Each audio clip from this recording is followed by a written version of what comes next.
আসসালামু আলাইকুম এভরিওয়ান। আজকে আমরা পঞ্চম শ্রেণীর গণিত বইয়ের 25 ও 26 পৃষ্ঠার 1, 2, 3 এই তিনটি অঙ্কের সমাধান দেখব। তবে সমাধানটি করার আগে অবশ্যই তোমাদেরকে বলবো ভিডিওটি স্কিপ করবে না, আর যারা চ্যানেলে নতুন প্লিজ সাবস্ক্রাইব করে দিও, আর যারা করেছো তাদেরকে আন্তরিক ধন্যবাদ। চলো আমরা প্রশ্নটি পড়ে নিই।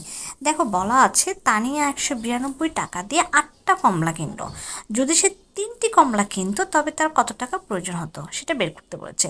তাহলে আমরা কি করতে পারি, দেখো আমাদেরকে সমাধান করেই দেওয়া আছে, শুধু আমাদেরকে ফাঁকা করে সংখ্যাগুলো বসাতে হবে। 8টি কমলার দাম কত? 192 টাকা। তাহলে একটি কমলার দাম কত? অবশ্যই ভাগ হবে। তাহলে কি হবে? 192 এখানে হবে ভাগ, এই জায়গায় হবে 8। অর্থাৎ 3টি কমলার দাম কত? 3 কি হয়ে যাবে? গুণ হয়ে যাবে। তারপরে আমরা গুণ ভাগ করে যেটা উত্তর আসবে সেটা এখানে বসাবো। তাহলে চলো সমাধানটা দেখে নেই। 8টি কমলার দাম 192, তাহলে একটি কমলার দাম 192 ভাগ 8, যেটা আমি বললাম। এরপর 192 ভাগ 8, প্রথমে আমরা ভাগের কাজ করব। তাহলে 192কে 8 দিয়ে ভাগ করলে আসে 24, এবং এরপরে 3 দিয়ে গুণ করব, উত্তর হলো 72 টাকা। তাহলে এই হলো আমাদের 72 টাকা প্রয়োজন, এটাই আমাদের উত্তর। এরপরে আসো 2 নম্বর অঙ্কটি। বলা আছে রহিম সাহেব বাজার থেকে 600 টাকা দিয়ে 5টা ডাব কিনলেন। 12টি ডাব কিনলে তার কত টাকা খরচ হতো? একদম ইজি, তাই না? 2 নম্বরে কি বলা আছে যে রাইসা 64 টাকা দিয়ে 8টা কলম কিনলো। 24টা কলম কেনার জন্য তার কত টাকা লাগবে? আমরা এখন সমাধানে চলে যাব।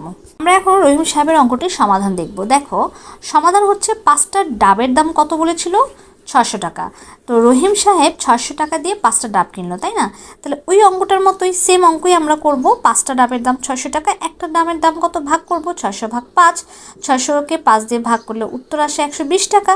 তাহলে 12টার ডাবের দাম হচ্ছে কি? 120-এর সাথে 12 গুণ করব, উত্তর হলো 140 টাকা। ওকে, এবার 2 নম্বর অঙ্কটা দেখব। 2 নম্বর অঙ্কের সমাধান কি বলা আছে? একটা কলমের মূল্য। রাইসা 64 টাকা দিয়ে 8টা কলম কিনেছে, তাই না?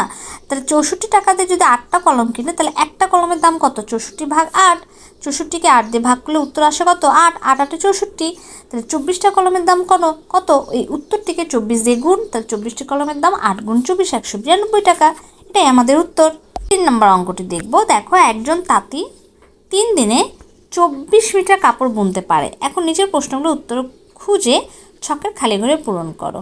তাহলে 6 দিনে কত মিটার কাপড় বুনতে পারে? সেমভাবে 3 দিনে যদি 24 মিটার গুনে, তাহলে একদিনে গুনে 24 ভাগ 3, এবং 6 দিনে করে 24কে 3 দিয়ে ভাগ করলে যত আসে তার সাথে 6 গুণ। 2 নম্বর বলেছে 32 দিনে 256 মিটার কাপড় বুনলে এর অর্ধেক সময় কত মিটার কাপড় বুনতে পারে? এবং বলেছে 20 দিনে 160 মিটার কাপড় বুনলে 5 দিনে কত মিটার কাপড় বুনতে পারে? তো চলো আমরা প্রশ্নটির সমাধান করে নিই। তার সমাধানে চলে এলাম। দেখো 3 দিনে কাপড় বুনতে পারে 24 মিটার, তাহলে একদিনে কাপড় বুনতে পারে 24 ভাগ 3, যেটা আমি বলেছিলাম। 24কে 3 দিয়ে ভাগ করলে উত্তর আসে 8, তার সাথে 6 গুণ, 6টা 48 মিটার। এটা হলো আমাদের 1 নম্বর উত্তর। এবার 2 নম্বর বলেছে 32 দিনে কাপড় বুনতে পারে কত? 256 মিটার।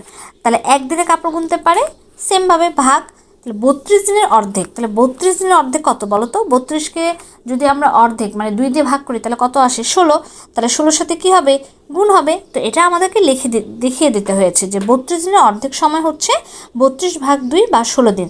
তাহলে 16 দিনে কাপড় বুনতে পারবে। 256কে 32 দিয়ে ভাগ করলে আসে 8, এবং তার সাথে 16 গুণ, তাহলে হয়ে গেল 128 মিটার। ওকে, পরে 3 নম্বরে দেখো বলা আছে 20 দিনে কাপড় বুনতে পারেন 160 মিটার। ঠিক আছে, তাহলে 20 দিনে যদি 160 মিটার কাপড় বুনতে পারে, তাহলে একদিনে কত পারে? ভাগ। একদিন কথাটা থাকলেই ভাগ দিতে হবে, 160 ভাগ 20। ওকে, তাহলে 160কে যদি 20 দিয়ে ভাগ করে তাহলে উত্তর কত আসে? 8। অপরদিকে 5 দিনে কি কাপড় বুনতে পারে? তাহলে 5 দিয়ে গুণ, 40 মিটার, 5 8 40 মিটার। এই হলো আমাদের 3 নম্বরের উত্তর।